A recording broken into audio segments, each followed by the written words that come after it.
All right, still with us, Michael Arone, State Street Global Advisors Chief Investment Strategist for the U.S. SPDR business. We want to get your reaction, Michael, to this development. And Rick just made the point about, like, this is uncharted territory.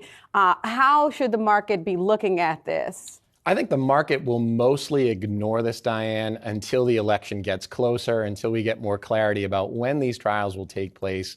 What will the resolution be? Until then, they're going to focus on the Fed. They're going to focus on earnings and kind of how the economy's doing.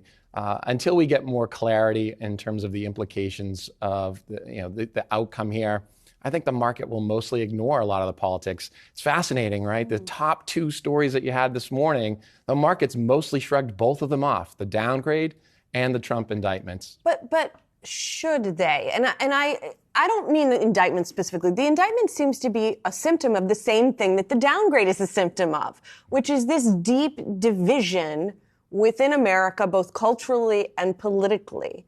And, the market, we always say the market's a discounting mechanism 6 to 12 months out, but it's not a very deep, long-term thinker, if you will, right? Yeah.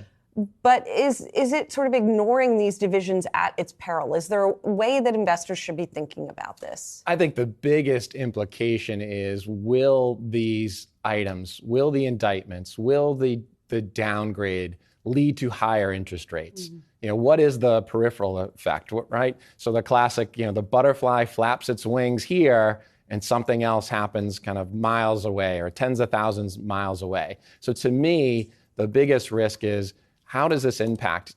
Does the borrowing costs of the U.S.